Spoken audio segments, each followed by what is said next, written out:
Olá, pessoal. Bem-vindo ao Enigmas. Eu sou Kátia de Gaia. E eu, Cris de Pascoal. Está começando mais um programa aqui na TV Mundi, onde o normal é ser diferente. O normal é ser paranormal. E o tema de hoje é sobre o livro Spellbook, Mistérios da Escuridão. Estamos aqui com o autor Francisco Marengo, uma sumidade no assunto. Mas antes de falar com este nosso convidado, vamos para um rápido intervalo?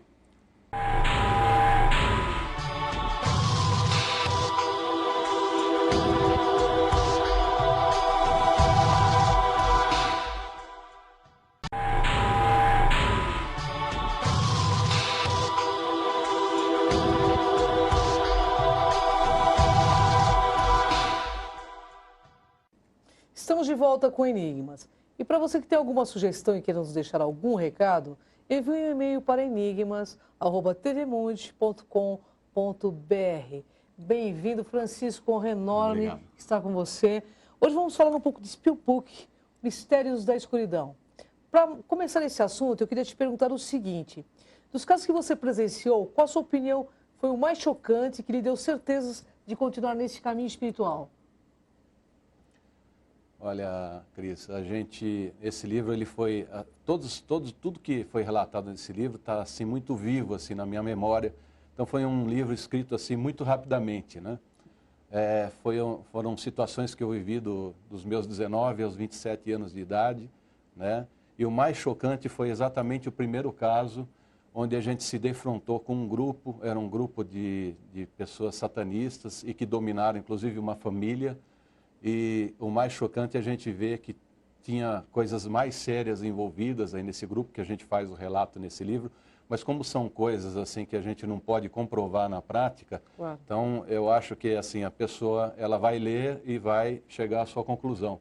Mas o primeiro relato, assim, como eu consegui vencer essa situação, assim me deu condições de acreditar que eu estava no caminho certo e que realmente eu poderia ajudar as pessoas. Olha, que interessante, viu? São experiências pessoais que valem mais do que milhões de livros. Qual a natureza dos demônios? Existem algumas vertentes que dizem que eles estão relacionados com Exus. Qual a sua opinião acerca desses seres e suas correlações e influências sobre o ser humano? Não, na verdade, eles não estão assim relacionados com Exus, né? Os Exus são entidades que tiveram vida física, né? Já os demônios, eles são, vamos dizer assim, a parte mais sombria do ser humano, né? E de certa maneira eles ajudam no desenvolvimento, porque, só para você entender mais rapidamente, eu vou tentar explicar. Cabalisticamente falando, você tem os 72 demônios, né, da clavícula de Salomão. Esses 72 demônios representam os vícios do ser humano. Correto. Tá? Então, Salomão, segundo reza a lenda, ele venceu cada vício, cada demônio e adquiriu uma virtude que equivalia ao anjo da Serrã Forjada, 72 anjos. Olha Então só. tem uma equivalência entre um e o outro, né? Então são seres que ajudam, de certa maneira, a maneira deles, eles ajudam a gente a administrar a nossa natureza mais inferior para que a gente possa deixar o nosso eu superior fluir. Olha, que bacana, né? Em seu livro você descreve que enfrentou por diversas vezes algumas forças trevosas. Isso nos remete ao conceito do dualismo, da eterna luta do bem contra o mal. Poderia nos falar um pouco sobre isso, Francisco? Sim, muitas pessoas têm um conceito assim errado, porque as pessoas querem ter um Deus punidor, um Deus que castiga, e na verdade o poder criador, ele está em cima de dois pilares. Ele está entre o bem e o mal, entre o positivo e o negativo.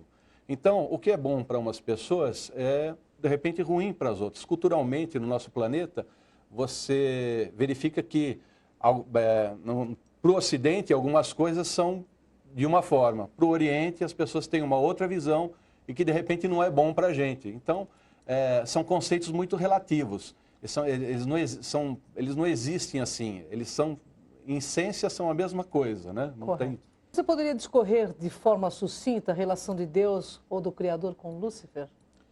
Sim, Lúcifer, no nosso entendimento, dentro da filosofia luciferiana, ele não é categorizado como o diabo, por exemplo, que prega a igreja, né? Ele é um regente e ele administra, estabelece a ordem sobre o caos, tá? Então, digamos assim, que se você tem para a gente falar mais a grosso modo, para o público poder entender.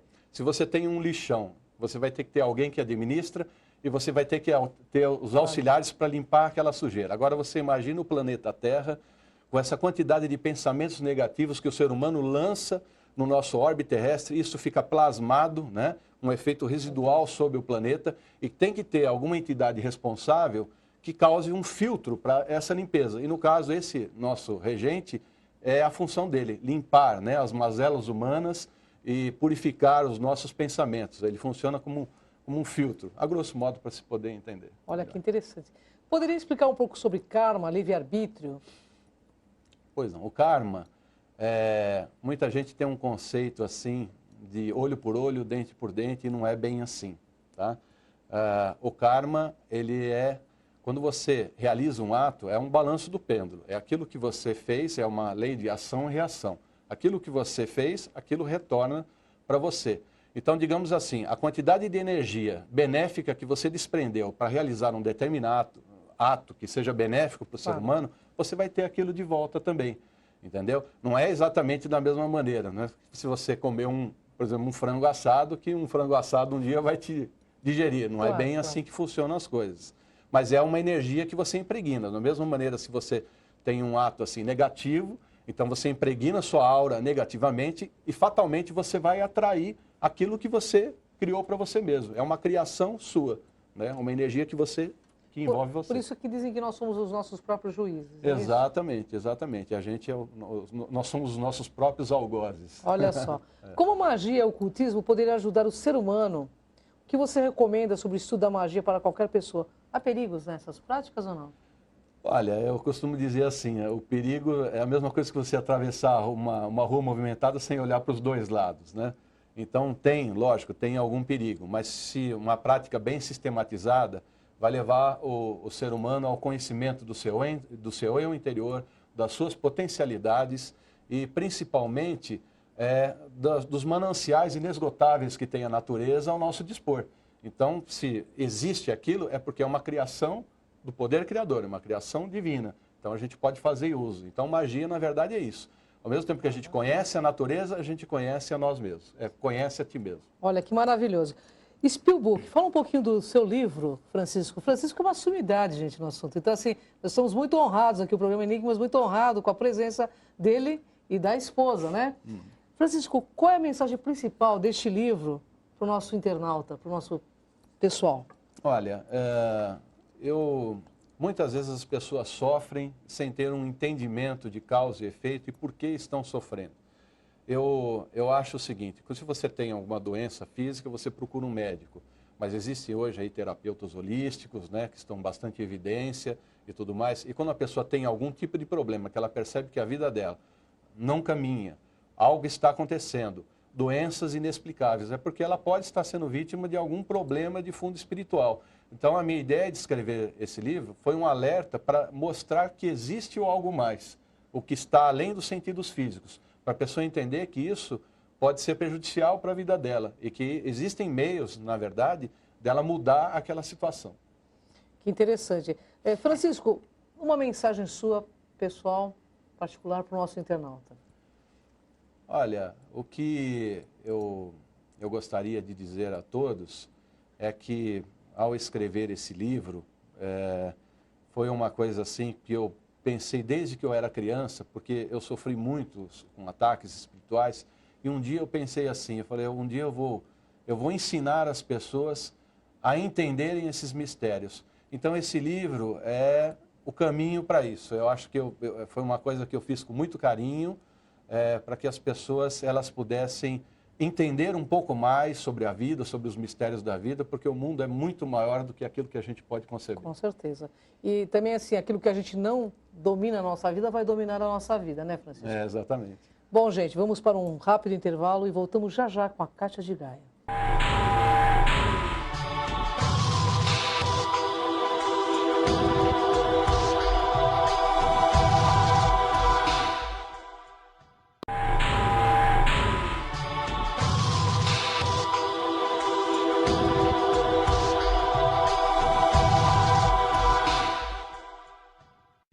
Um guerreiro procede estrategicamente. conhece a arte de lutar sem lutar, de se defender apenas se protegendo.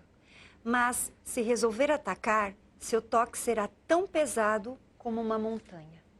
Estamos de volta ao Enigmas e antes de qualquer coisa eu gostaria de agradecer o apoio das lojas Segmagem. A Segmagem é pioneira em sistemas de segurança e trabalha com produtos de última geração em circuito fechado de TV e interfonia. Acesse o site da Segmagem para você conhecer toda a linha de produtos, que é o www.segmagem.com.br. Bem, voltamos a esta conversa interessantíssima com o nosso convidado. Francisco, uma honra recebê-lo aqui, viu? Sou sua fã. E agora eu vou fazer umas perguntas bem interessantes também. Fale um pouquinho pra gente sobre o que é a magia luciferiana. A magia luciferiana é uma fórmula iniciática, na verdade, né?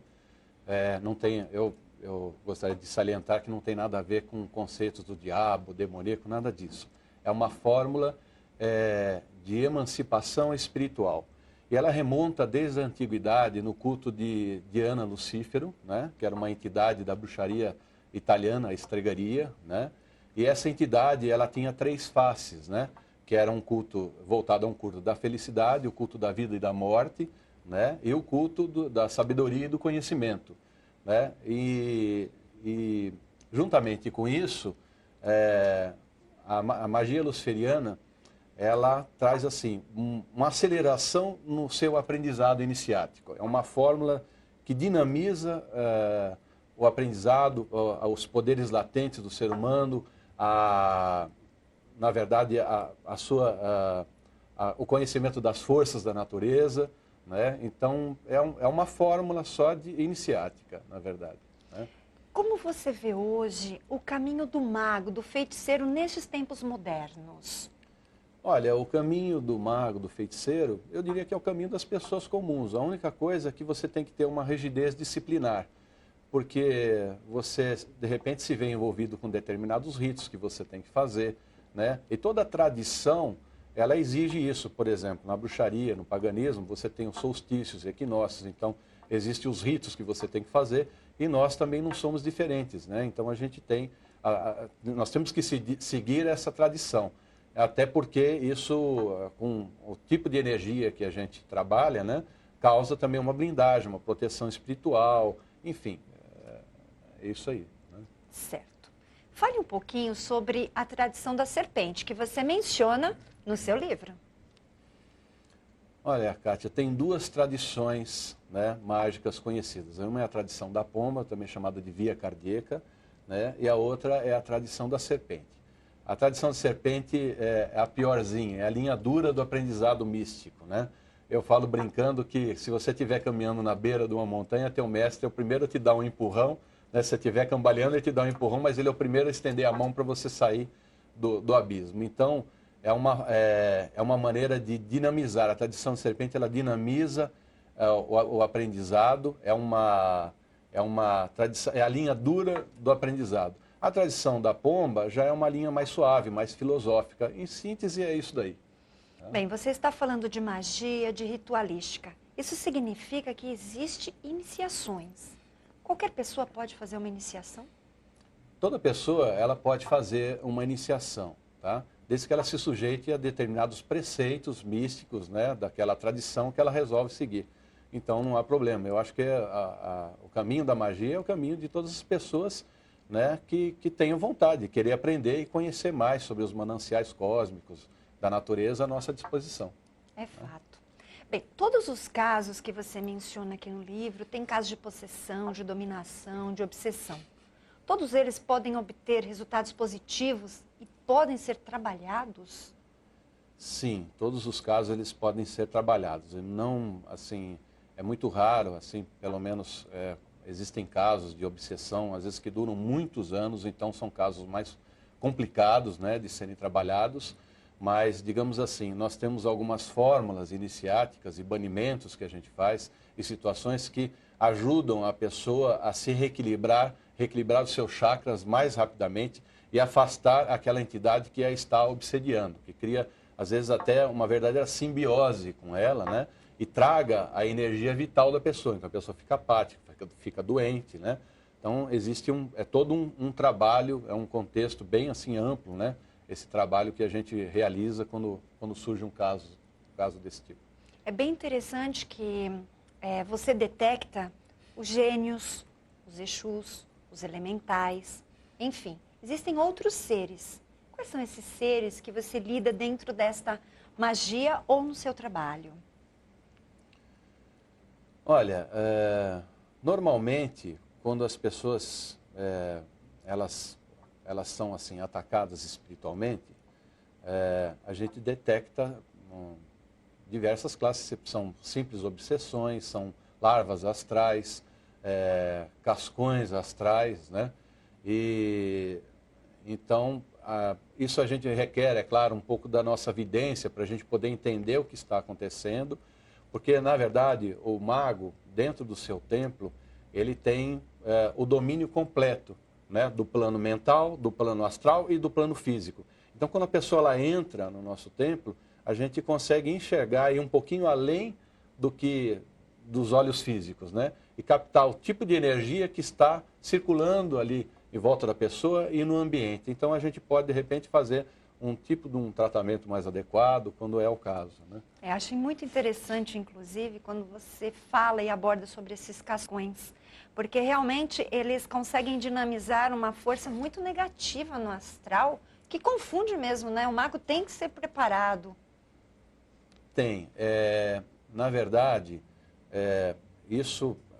eu diria o seguinte, todos os problemas espirituais, claro que a pessoa, ela por algum desequilíbrio emocional, energético, ela criou aquela brecha. Tá? No caso do cascão astral, cascorão astral, eu vou explicar assim rapidamente. Digamos que a gente tem um corpo físico, um corpo etérico, onde estão localizados os chakras, né? E o corpo astral, tá? Só para se poder entender. Quando a gente morre, o corpo astral, né, vai para um lado, o corpo etérico ele vai ser absorvido pelo magnetismo terrestre e o corpo físico vai entrar em estado de decomposição. Quando a pessoa ela começa a fazer um culto ao morto, ao falecido, ela prende, então ela alimenta aquela forma de energia que fica por um período de tempo ainda, que a gente chama de cascão astral, porque o certo é que ele fosse dissolvido, mas a pessoa ela vai alimentando porque ela quer aquele ente querido de volta. Então ela fornece energia para que aquilo continue vivo. E aquilo começa a se alimentar das pessoas que estão em volta. Então a gente explica sobre que a pessoa partiu, tem que deixar ela seguir o caminho dela, né? Não se pode trazer a pessoa de volta. Um dia a gente vai poder encontrar com esses que se foram, mas naquele momento tem que se deixar a pessoa aí, para evitar exatamente esse tipo de problema. É verdade, o entendimento tem que ser para todos, claro, alguns antes, outros depois. Bem, eu tenho uma infinidade de perguntas, mas você pode adquirir o livro. Eu gostaria que você passasse os contatos para as pessoas conhecerem não só sobre o livro, como também sobre seus cursos, Francisco. Olha, eu posso falar o nosso site? O nosso site é www.cursosdemagia.com.br, tá? Nós ministramos cursos presenciais e cursos também, existem alguns cursos feitos à distância, né? Com o nosso amparo, nossa assessoria à distância, até que a pessoa ela possa vir até nós. Tá? Certo. Eu quero fazer uma última pergunta, se você me permite. Pois é. É bem interessante porque essa pergunta está no seu livro. E se espécies alienígenas estivessem dominando planetas e escravizando os moradores passivos? Essa pergunta é bem interessante. As pessoas, é aquilo que eu menciono exatamente nesse texto. As pessoas acham que muitas coisas podem nunca acontecer, né? Mas de repente elas podem acontecer. Eu acho que, na verdade, se uma espécie ela é bem avançada, não haveria muito sentido com essa universidade de planetas que existe, ela vir aqui só para dominar o planeta Terra ou escravizar a nossa gente. Mas há indícios, né, de seres de outros planos, desde a antiga Suméria, né, que vieram e ajudaram o ser humano. Então, eu acredito, num primeiro plano, que o ser mais evoluído ele vai tentar até nos ajudar, ou então nos bastidores, sem querer se mostrar exatamente, né? Então, na verdade, o que eu penso é isso, né? Há uma interrogação, né? Se existe essa vida extrafísica, né? Extraterrestre, né, e o que eles pensam a respeito de nós, né? Eu procuro pensar sempre de uma maneira positiva, né? Muito bem. Bem, nós vamos para um rápido intervalo e voltamos daqui a pouquinho.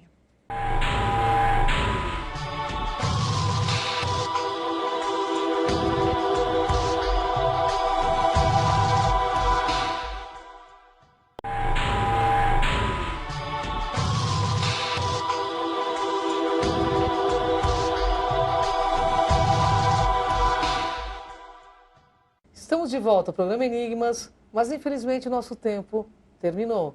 Porque aqui no Enigmas, espiritualidade é cultura. E cultura espiritualiza. No próximo programa, novos convidados, novos temas interessantes, como o de hoje.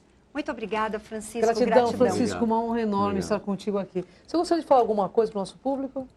Não, eu gostaria de dizer que assim, o objetivo de todas as pessoas seria a busca pela luz e pelo conhecimento, né? Acho que seria a melhor forma da pessoa viver, ela viver melhor, né?